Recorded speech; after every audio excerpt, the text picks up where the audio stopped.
Global innovation index 2025 ప్రకారం ప్రపంచంలోని అతిపెద్ద ఆర్&డి అనగా రీసెర్చ్ అండ్ డెవలప్మెంట్ మీద ఖర్చు చేసే దేశం ఏది? చైనా. గ్లోబల్ ఇన్నోవేషన్ ఇండెక్స్ 2025 ప్రకారం 2024లో గ్లోబల్ ఆర్&డి వ్యయం రికార్డు స్థాయిలో $2.87 ట్రిలియన్ చేరుకుంది. ఆర్టిఫిషియల్ ఇంటెలిజెన్స్, సెమీకండక్టర్లు మరియు అధునాతన తయారీపై దృష్టి సారించడం ద్వారా $785.9 బిలియన్ పెట్టుబడి పెట్టి చైనా యునైటెడ్ స్టేట్స్ ఆఫ్ అమెరికాను అధిగమించి ప్రపంచంలోని అతిపెద్ద ఆర్&డి రీసెర్చ్ అండ్ డెవలప్మెంట్ ఖర్చుదారుగా అవతరించింది. అమెరికా 2వ స్థానంలో నిలిచింది. ఇక భారతదేశం ఆర్&డి వ్యయంలో $75.7 బిలియన్ 7వ స్థానంలో నిలిచింది. నెట్వర్క్ రెడీనెస్ ఇండెక్స్ 2025లో భారతదేశం యొక్క ర్యాంకు ఎంత? 45వ. ఫిబ్రవరి 4, 2026న విడుదలైన నెట్వర్క్ రెడీనెస్ ఇండెక్స్ 2025లో భారతదేశం తన ర్యాంకును 4 స్థానాలు మెరుగుపరుచుకుని 45వ స్థానానికి చేరుకుంది. ఈ సూచిక టెక్నాలజీ, పీపుల్, గవర్నెన్స్ మరియు ఇంపాక్ట్ అనే 4 స్తంభాలపై 127 ఆర్థిక వ్యవస్థలను అంచనా వేస్తుంది. వాషింగ్టన్ డీసీలో ఉన్న లాభాపేక్ష లేని పరిశోధన సంస్థ పోర్ట్ల్యాండ్స్ ఇన్స్టిట్యూట్ ఈ నివేదికను తయారు చేసింది. ఇందులో మొదటి స్థానంలో అమెరికా, 2వ స్థానంలో ఫిన్లాండ్, 3వ స్థానంలో సింగపూర్ మరియు 4వ స్థానంలో డెన్మార్క్, 5వ స్థానంలో స్వీడన్ దేశాలు నిలిచాయి. ఇటీవల వార్తల్లో కనిపించిన కొండవీడు కోట ఏ రాష్ట్రంలో ఉంది? ఆంధ్రప్రదేశ్. కొండవీడు కోట సమగ్ర అభివృద్ధికి ప్రణాళికలను కేంద్ర సహాయ మంత్రి ప్రకటించారు. ఈ కొండవీడు కోట ఆంధ్రప్రదేశ్లో ఉంది. దీనిని తెలుగు చోళుల కాలంలో నిర్మించారు మరియు దాని తర్వాత కాకతీయ రాజవంశం బలోపేతం చేసింది. ప్రోలయ వేమారెడ్డి దీనిని 1323 ఏడీలో తన రాజధానిగా చేసుకున్నారు. దీని నిర్మాణం గ్రానైట్ మరియు సున్నపు మోటార్ ఉపయోగించి హిందూ మరియు ఇస్లామిక్ శైలుల మిశ్రమాన్ని చూపిస్తుంది. ఇది చెరువులు మరియు పురాతన బౌద్ధ స్తూప అవశేషాలతో అధునాతన నీటి సంరక్షణ వ్యవస్థను కలిగి ఉంటుంది. ఫిబ్రవరి 2026లో పప్పు ధాన్యాల ఉత్పత్తిలో స్వావలంబనను ప్రోత్సహించడానికి వ్యవసాయ మంత్రిత్వ శాఖ ఏ మిషన్ను ప్రారంభించింది? పల్స్ స్వావలంబన మిషన్ అనగా పల్స్ సెల్ఫ్ రిలయన్స్ మిషన్. కేంద్ర వ్యవసాయ మరియు రైతు సంక్షేమ శాఖ మంత్రి శివరాజ్ సింగ్ చౌహాన్ మధ్యప్రదేశ్లోని సిహోర్ జిల్లాలోని ఆమ్లహాల్లో దేశవ్యాప్తంగా పప్పు ధాన్యాల స్వావలంబన మిషన్ను ప్రారంభించారు. కేంద్ర మరియు రాష్ట్ర నాయకుల భాగస్వామ్యంతో ఆహార పప్పుధాన్యాల పరిశోధన కేంద్రంలో ఈ ప్రారంభం జరిగింది. భారతదేశాన్ని పప్పుధాన్యాల్లో స్వావలంబన మరియు ప్రపంచ ఎగుమతిదారుగా మార్చడం ఈ మిషన్ యొక్క లక్ష్యం. ఇటీవల డేటా ప్రకారం 2024-25 మధ్య జాతీయ రహదారి మరణాల్లో అత్యధిక తగ్గుదల నమోదైన రాష్ట్రం ఏది? ఉత్తరప్రదేశ్.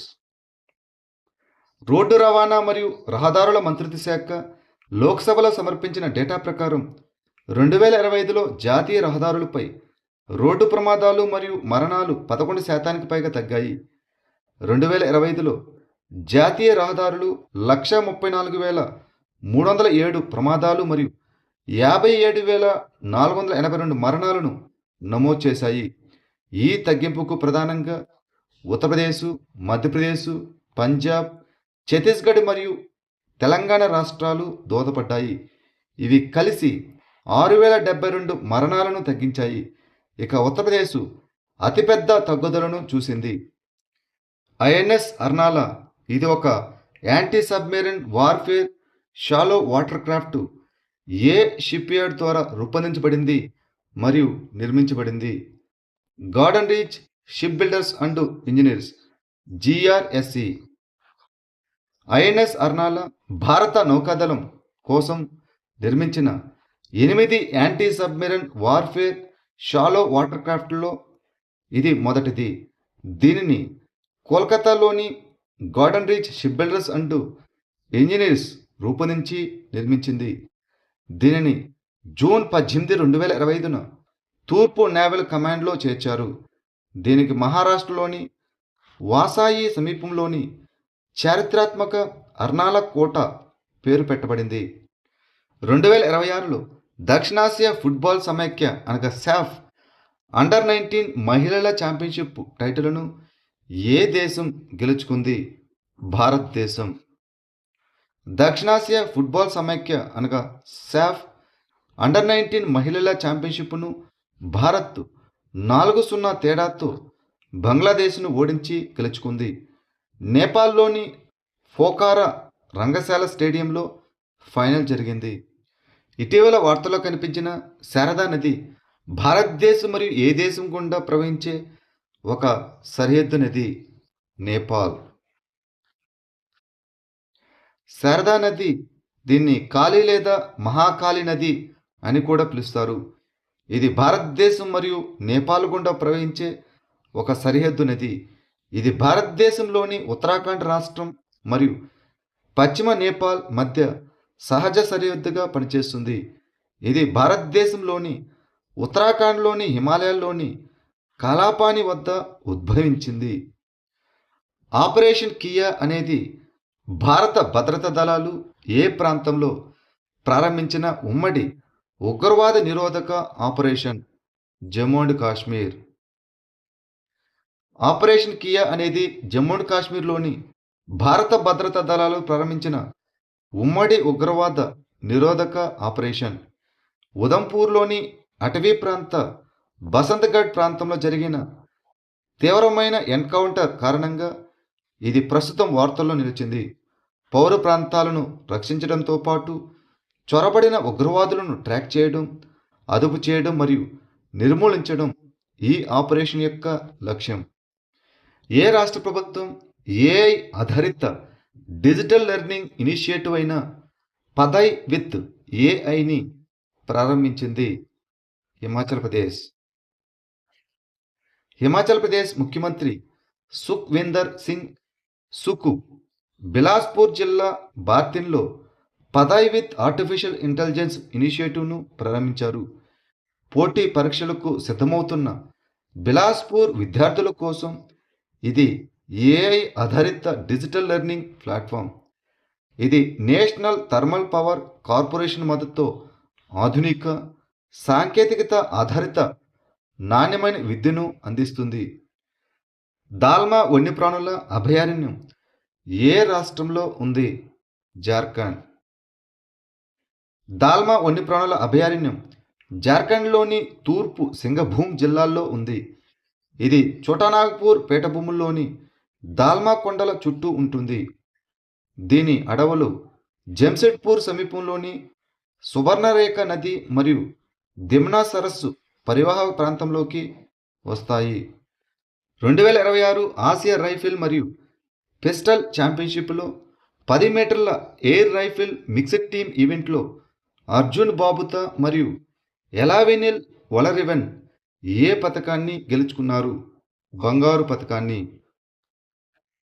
న్యూఢిల్లీలో జరిగిన ఆసియా రైఫిల్ మరియు పిస్టల్ ఛాంపియన్షిప్ 2026లో 10 మీటర్ల ఎయిర్ రైఫిల్ మిక్స్డ్ టీమ్ ఈవెంట్లో భారతదేశానికి చెందిన అర్జున్ బాబుతా మరియు ఎలావెనిల్ ఒలరివెన్ స్వర్ణ పథకాన్ని గెలుచుకున్నారు.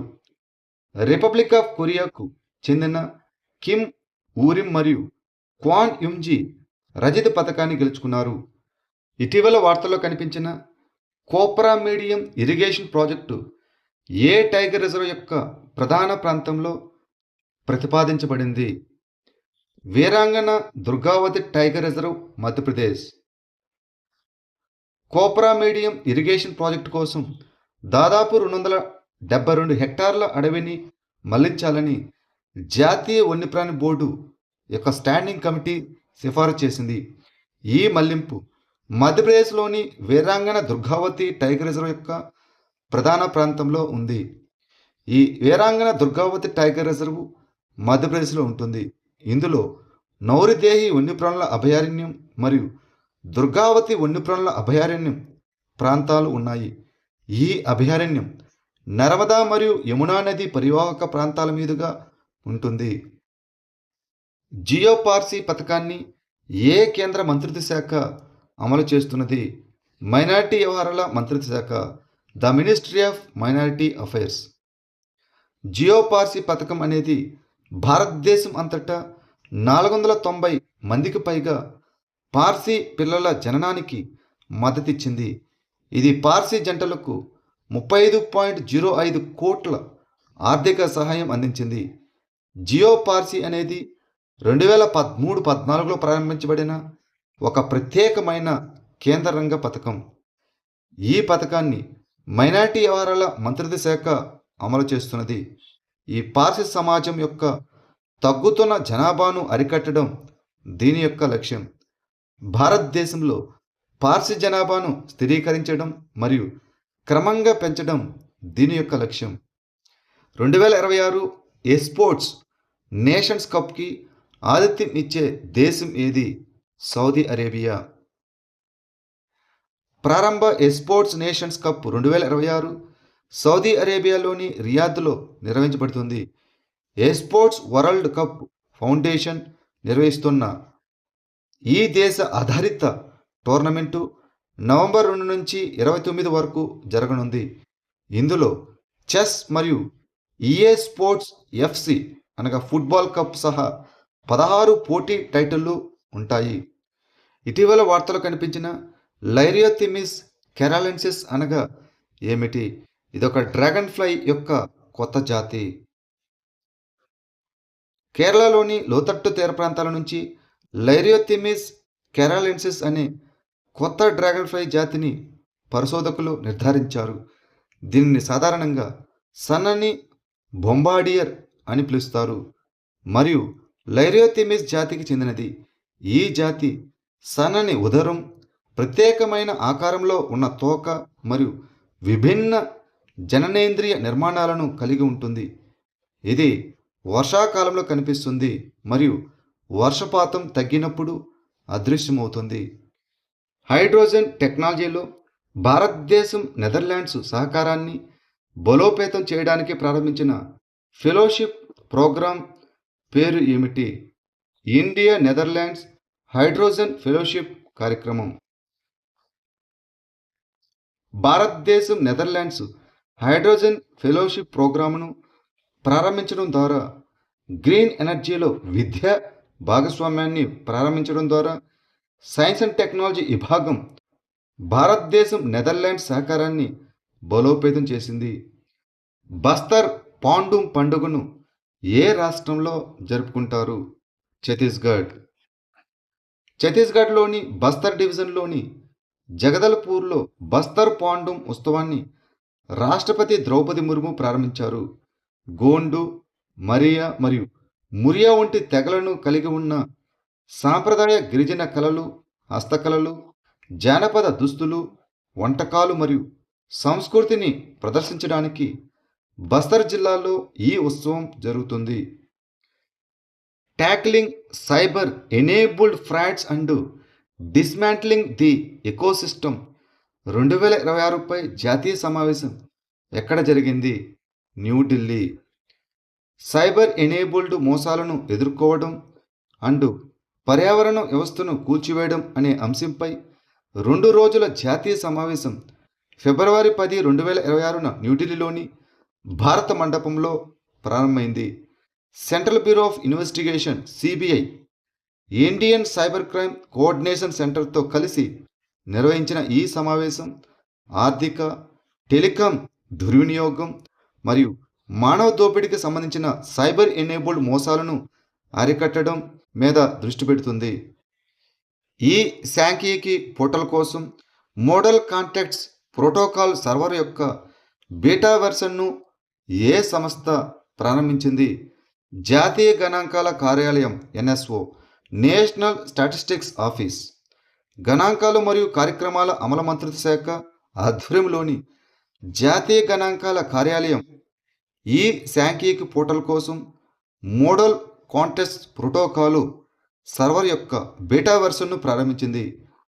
మోడల్ కాంటాక్ట్స్ ప్రోటోకాల్ అనేది వినియోగదారులు వారి సొంత ఆర్టిఫిషియల్ ఇంటెలిజెన్స్ సాధనాలు మరియు అప్లికేషన్తో డేటా సెట్లను నేరుగా కనెక్ట్ చేయడానికి అనుమతించే సాంకేతికత.